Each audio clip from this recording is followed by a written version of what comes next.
wisdom, prudentia, justice, justitia, temperance, temperantia, courage. fortitudo. Applying ancient philosophy to modern life, this is the Sunday Stoic.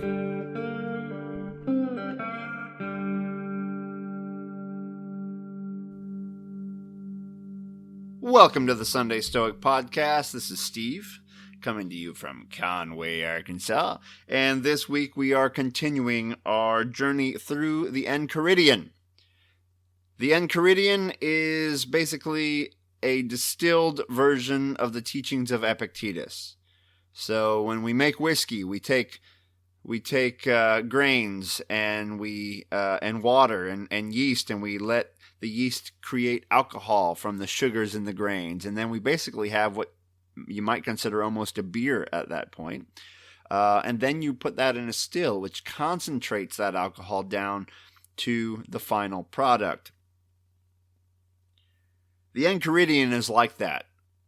Arian, the student of Epictetus in this case, took a lot of notes, sat at the feet of Epictetus and recorded his lectures, and then took what he felt were the most important core concepts and made the handbook, the Enchiridion, which means essentially something like at hand. It's notes you can have at hand. In fact, some people have even memorized this book.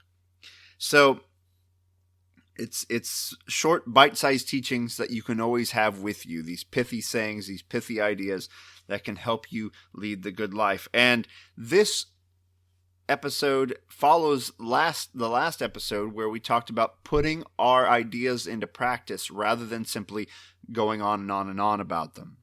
A good philosopher should probably spend 10% of their time discussing philosophy and 90% of the time implementing it.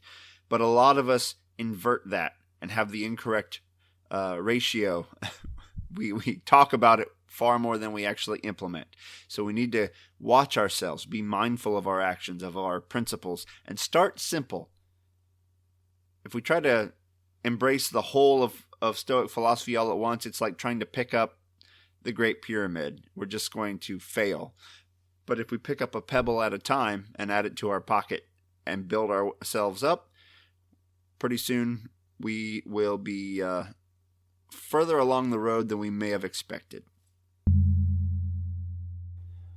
Chapter 47. When you have adopted the simple life, do not pride yourself upon it. And if you are a water drinker, do not say on every occasion, I am a water drinker.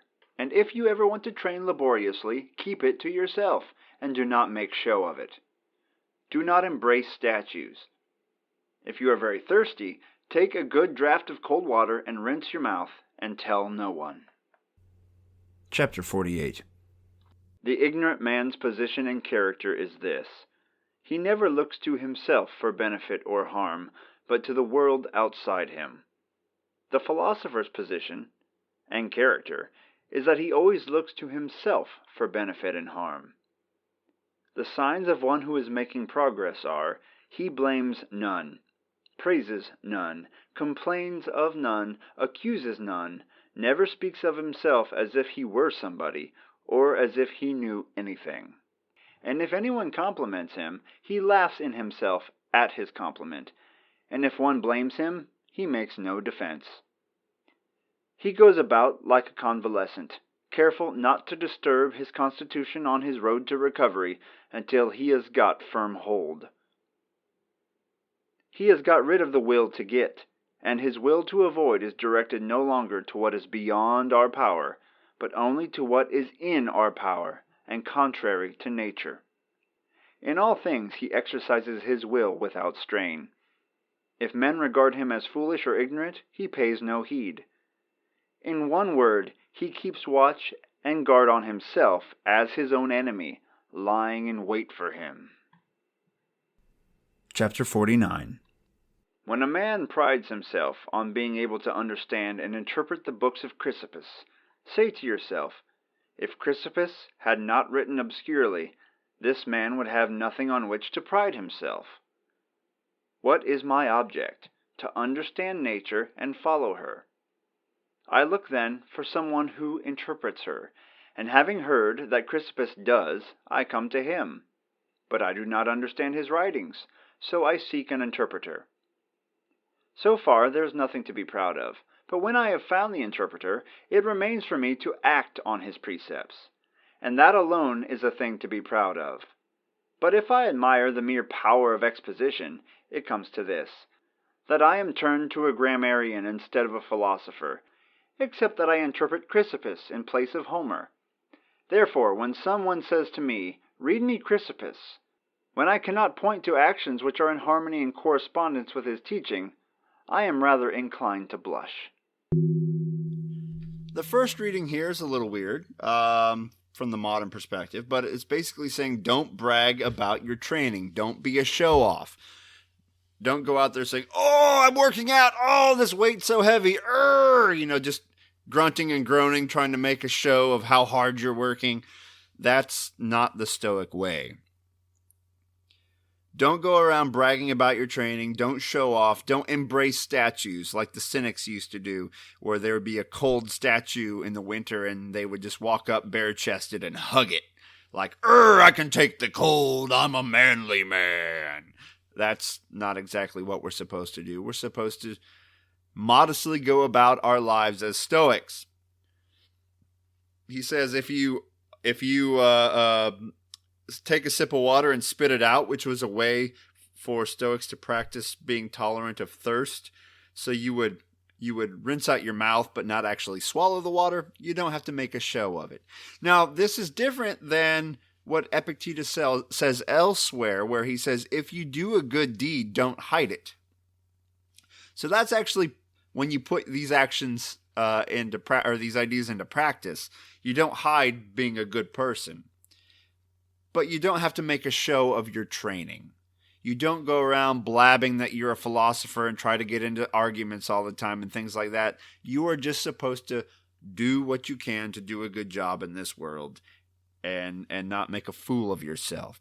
Once you start getting into arguments and grunting and groaning and hugging statues, you start to become an embarrassment and you start to look a fool and you open yourself up to being to giving Stoicism a bad name when people say, "Oh, that's what a Stoic is," and never mind.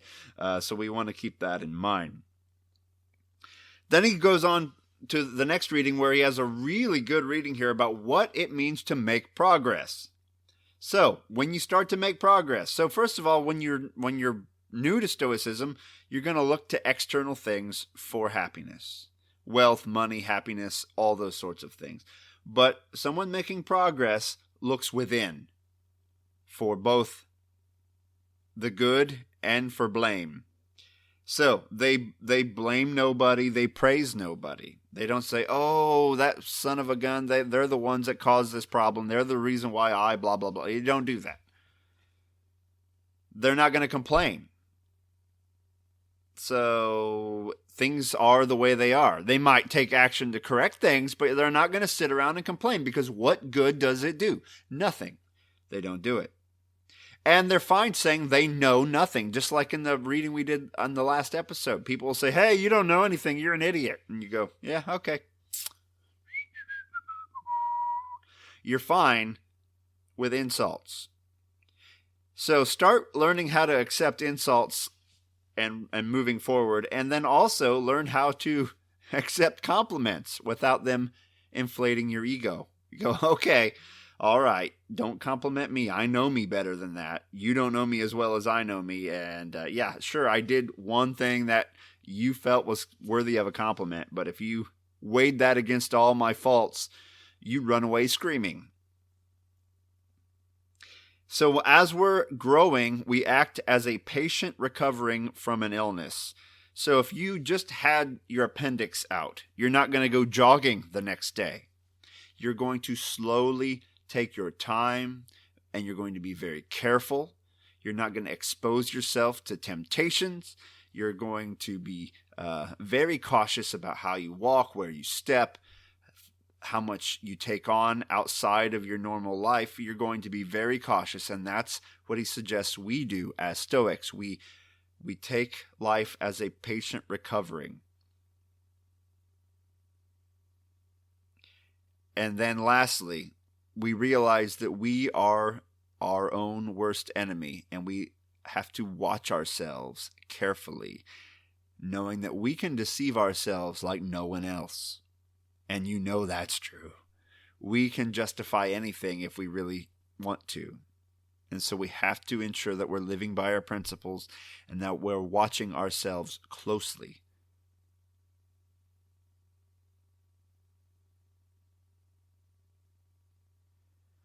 The last reading tells us once again that it's all about action.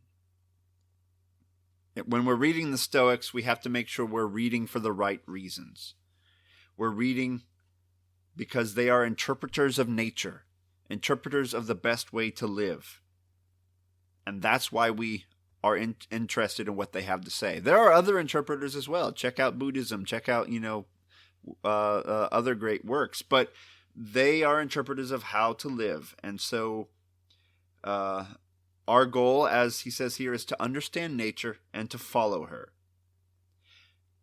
And so that's why we read Epictetus. That's why we read Marcus Aurelius. We don't have the works of Chrysippus that he references here anymore. They're lost to time. But the importance is we must put into action what we're learning. Otherwise, we are students of literature. We are not practicing philosophy. So what are you? Are you a student of Stoic literature, or are you a student of Stoic philosophy? So much stuff online is just people, and I do it here, let's be honest, but so much is just regurgitating Stoic quotes over and over and over again. While it's important to have these quotes at hand, some of them anyway, to help you navigate the reefs and rocks of life, it means nothing if you're not actually in the boat sailing, right? If you're just reading them and over and over and over again, hoping that, okay, this will sink in and then I'll know what to do. Well, that's great, but you need to take just a couple of Stoic ideas and start practicing them. Put them into action. Try to sail around that reef. If you start to get stuck, then maybe read a little more. But if we spend our time with our nose in these Stoic texts too much, we become an expert at literature and not an expert at practicing the philosophy. All right, so reach out to me, sundaystoic@gmail.com. Thank you for your support. Share this show with a friend. Post it on your social media page. Give it a good rating on whatever platform you listen to it on. And let me know what's going on in your life. Let me know how Stoicism is helping you. And until then, hey, seize the day. Carpe diem, y'all. Boy, that was terrible, wasn't it? Thank you for listening to The Sunday Stoic.